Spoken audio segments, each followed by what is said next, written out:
Los yaquis, el pueblo que nunca fue conquistado por los españoles. Sé bienvenido a tu canal Megóforo. Iniciamos. Buenos días, amigos. Hoy les voy a hablar de los valientes indígenas de la etnia yaqui.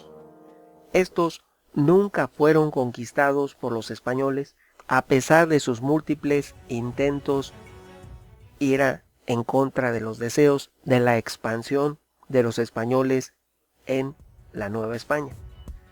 Te diré que durante esa época de la colonia española fueron múltiples los intentos.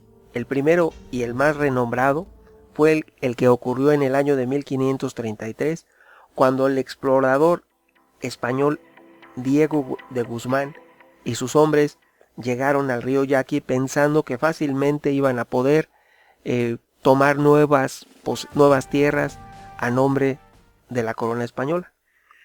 Pero valientemente se encontraron con el pueblo yaqui, quien marcó una raya en el suelo cuando iniciaron las conversaciones, porque el español Diego de Guzmán llegó, solicitó audiencia con el tlatoani de la etnia yaqui, el cual lo recibió, pero inmediatamente al intercambiar las primeras palabras, con una vara, un bastón de mando, marcó una línea en el suelo, una raya, y le dijo que hasta ahí, que no iban a permitir que los españoles avanzaran hacia su territorio. Y eso quedó como una anécdota que manejan los historiadores españoles, cuando el jefe de los yaquis pintó su raya. De ahí viene el dicho de pinté mi raya. Ahora bien, de esa manera se le hizo saber a los españoles que no tenían que cruzar por las tierras de la etnia yaqui.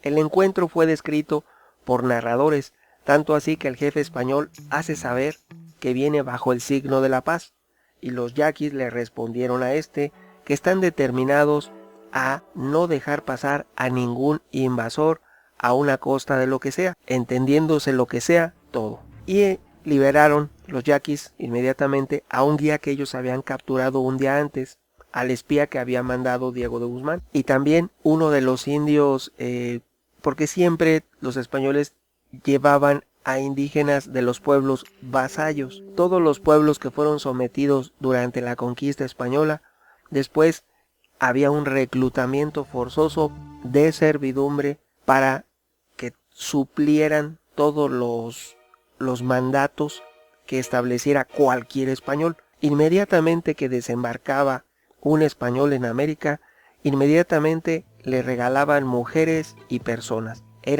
Podía tomar y hacer lo que quisiera, porque para los españoles los indígenas no tenían un valor porque no estaban bautizados, y después de que estaban bautizados ellos pensaban que eran unos niños a los cuales debía enseñárseles todo.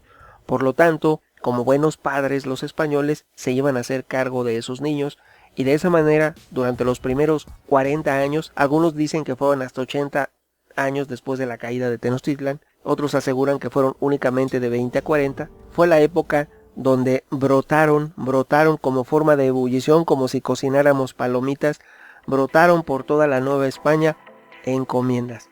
Todo español se volvía un hombre importante con solo pisar suelo en América. Inmediatamente podía disponer de hombres y mujeres a su antojo, porque eran los encomenderos. Y si no era un encomendero, cualquiera tenía a alguien a su servicio.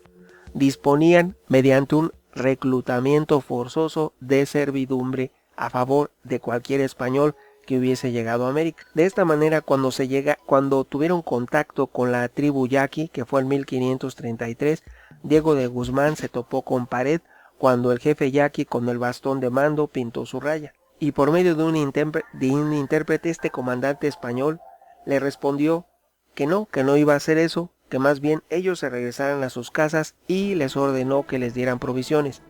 El jefe yaqui dijo que así lo haría, siempre y cuando se dejaran amarrar ellos y los caballos, y ya traían los indios las cuerdas para tal efecto. Cuando Diego de Guzmán, en ese momento, al ver que venían los indios con cuerdas, ordenó disparar su artillería, y esa artillería no fue suficiente para someter a los yaquis en ese primer encuentro. Estos respondieron y obligaron la retirada de los españoles y sus aliados. Aquí hay que aclarar que eran superiores en número los españoles y sus aliados, nada más que estos iban muy confiados, no llevaban suministros ni pertrechos suficientes para resistir una larga campaña. Ellos estaban acostumbrados a ganar simplemente con la amenaza. Simplemente iban avanzando y ordenaban que se rindieran, disponían de las mujeres de las cortes de los reinos que vasallaban y algunas terminaban en Europa, en África o en otros lugares del planeta. Hay historias donde incluso hijas de los tlatoanis de la Gran Tenochtitlan terminaron en países tan distantes como un intercambio con lo que hoy es Turquía, que eran los otomanos en aquel tiempo. Hasta esos lugares tan distantes fueron a parar algunas princesas de los reinos indígenas. No te diré de los hombres que terminaron en las minas en el norte de África, en las plantaciones, en otros lugares distantes del globo, porque era un intercambio. Ellos consideraban que era algo más que podían intercambiar con el resto del mundo.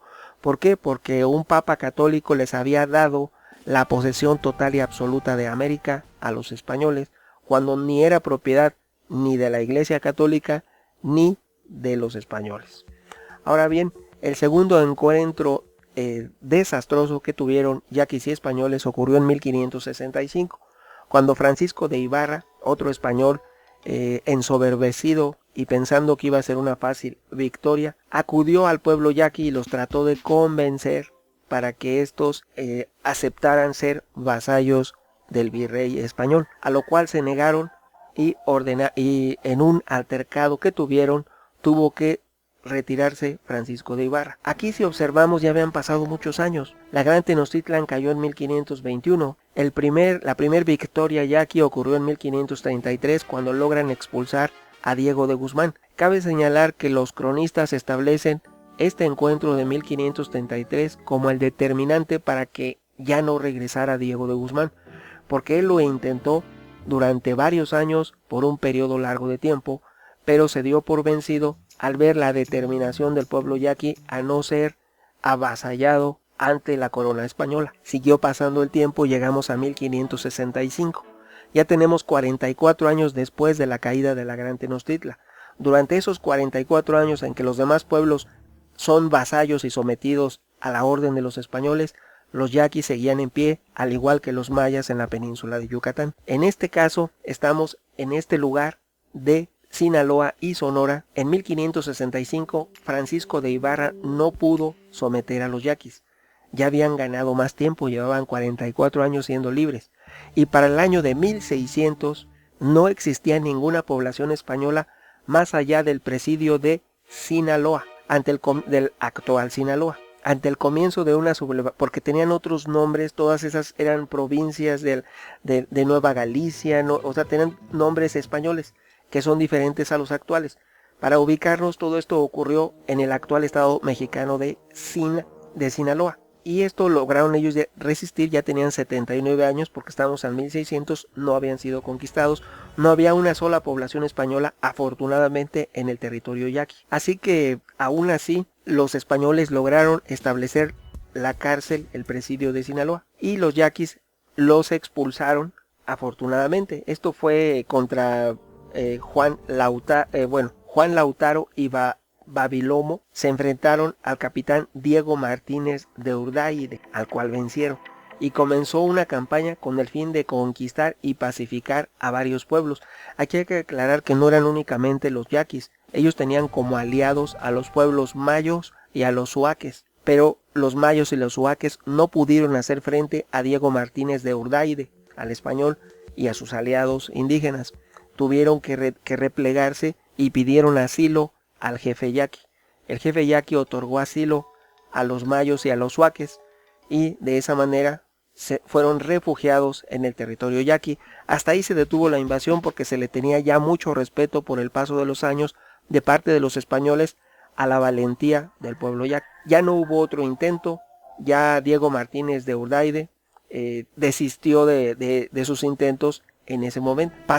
Hubo que pasar 8 años más cuando Urdáide se preparó, volvió a diseñar una estrategia y volvió a intentar ingresar al territorio yaqui. Esta vez lo hizo al mando de 40 jinetes españoles y 2000 aliados indígenas, y entabló una batalla que se relata en las crónicas yaquis, que se llama la batalla en el río Yaqui. Durante todo un día hubo enfrentamientos entre españoles y aliados indígenas frente a los yaquis, los cuales otra vez salieron victoriosos.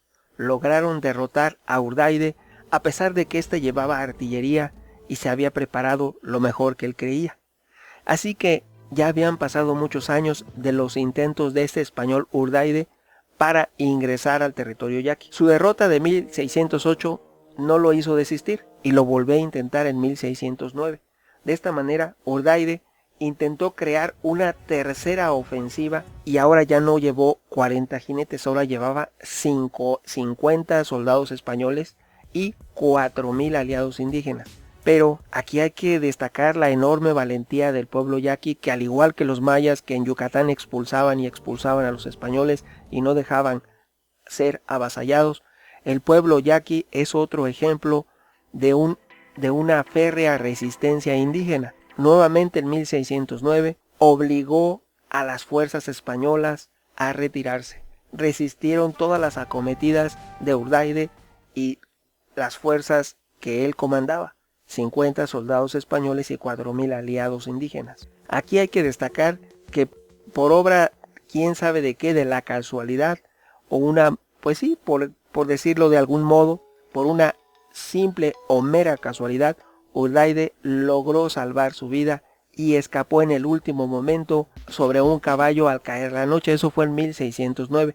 Este Urdaide ya lo había intentado durante muchos años. Lo venía intentando desde 1604 hasta 1609. Eran 5 años en que lo intentó y lo siguió intentando años más todavía hasta 1615. O sea que era una persona que no desistía a pesar de sus incontables derrotas. Fue el español que más intentos hizo por conquistar el territorio yaqui. En 1615 Urdaide negoció la paz entre el virrey y los jefes yaquis, mismos que aceptaron entregar a los prófugos, porque aquí recordemos que le habían dado asilo a los pueblos mayos y a los huaques.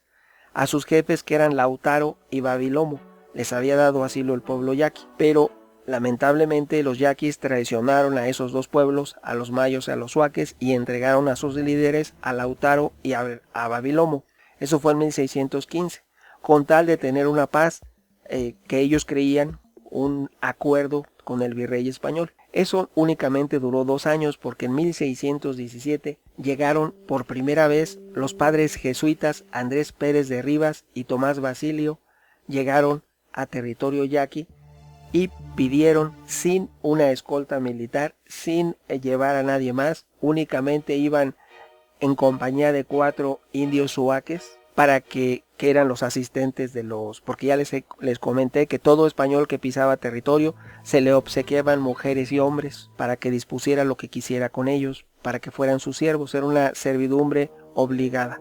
Para 1617, un siglo después casi de la caída de la Gran Tenochtitlan, que fue en 1521, en 1617 todos disponían de siervos, sobre todo los clérigos. En este caso los jesuitas Andrés Pérez de Rivas y Tomás Basilio tenían 4 siervos a su disposición, 4 indios huaques.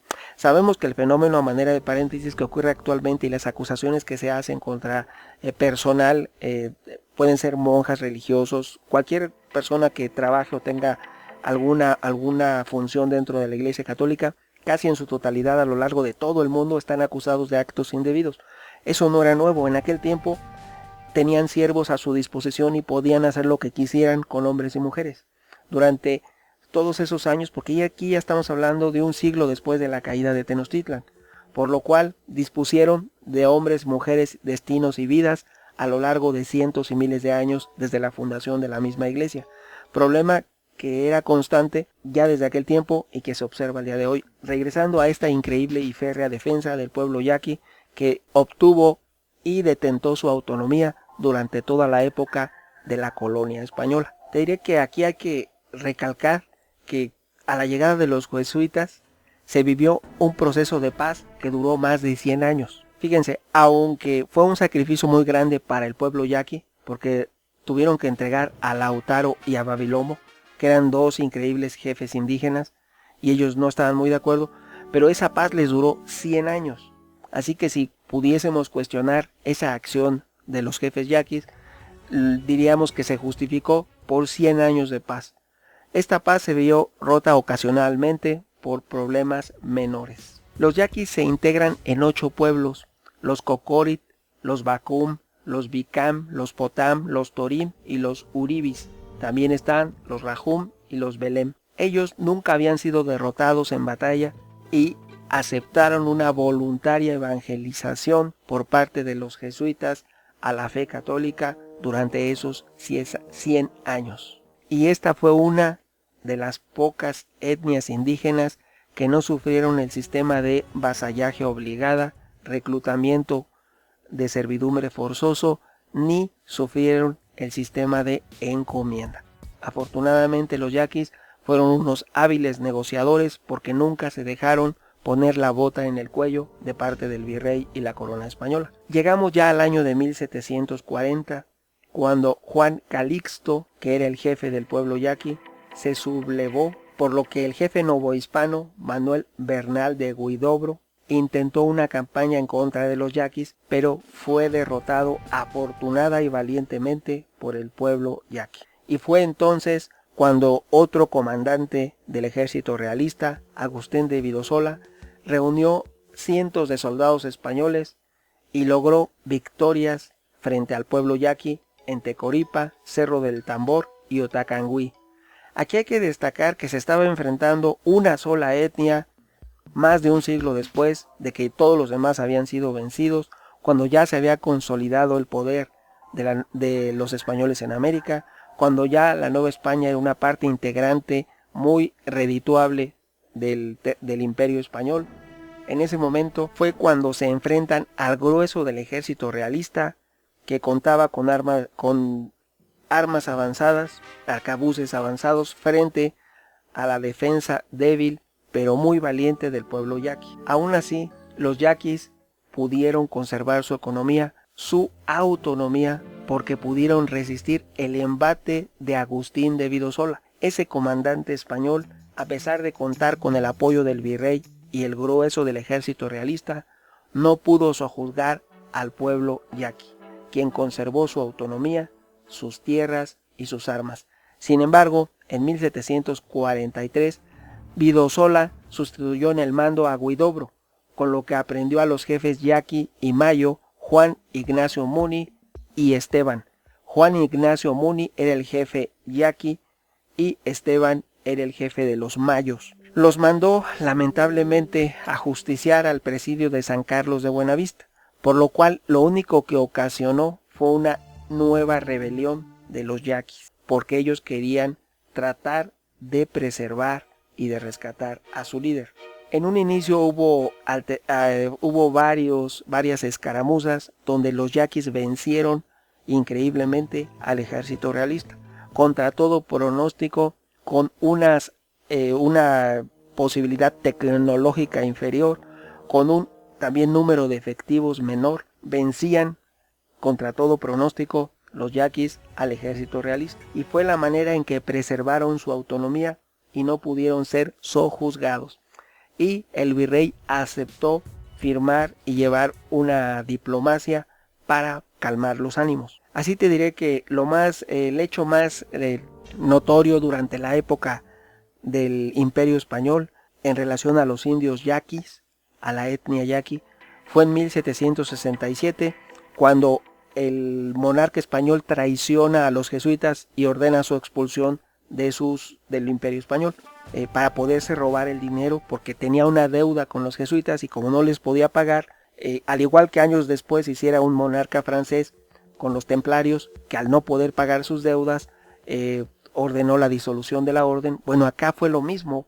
Al no poder pagar el monarca español lo que le debía a los jesuitas, ordenó la expulsión de la orden del Imperio Español. Eso fue en 1767. Y aquí ocurrió algo que afectó mucho a los yaquis, porque habían sido sus principales aliados los jesuitas durante más de 100 años. Son los que intercedían entre ellos y la monarquía hispánica. Aun y cuando ocurrió la rebelión yaqui de 1740, pero fue por la aprehensión de sus líderes, cuando trataron de rescatarlos, fue que al final de cuentas ocurrió una negociación. Pero aún así la paz duró muchos años más y esta se rompió hasta 1767, pero aún así el pueblo yaqui conservó su autonomía. La autonomía incluso se preservó hasta épocas tan recientes como 1825, época de gran paz y prosperidad para el pueblo yaqui. En pocas palabras, la independencia de México no afectó el territorio yaqui, quien tampoco se involucró a favor de ningún bando. Durante el México independiente, cuando enfrentó la disolución, la etnia, así como hubo una disolución, se borró del mapa a los mayas, se borró del mapa a los yaquis, que habían sido valientes durante toda la época colonial española. Quien los borró del mapa fue Porfirio Díaz. Es algo que no puede serle aceptado, que nadie, todo el mundo argumenta cuestiones de que mantenía el sistema de tiendas de raya en las haciendas, otras cuestiones, pero se les olvida que él borró del mapa a los últimos reinos legítimos de sangre de los reinos mayas. También descendientes directos originarios de México, el reino yaqui, que nunca fue conquistado por los españoles, fue borrado del mapa también por Porfirio Díaz. Sin lugar a dudas, ¿qué tanto nos hubieran podido transmitir en cuestión de conocimiento, cultura y tradición si hubieran sido preservados los elementos originales de ese pueblo maya que resistió 300 años todo el periodo colonial español? Opiniones habrá muchas. ¿Tú qué piensas? Tu amigo Megóforo. Hasta pronto.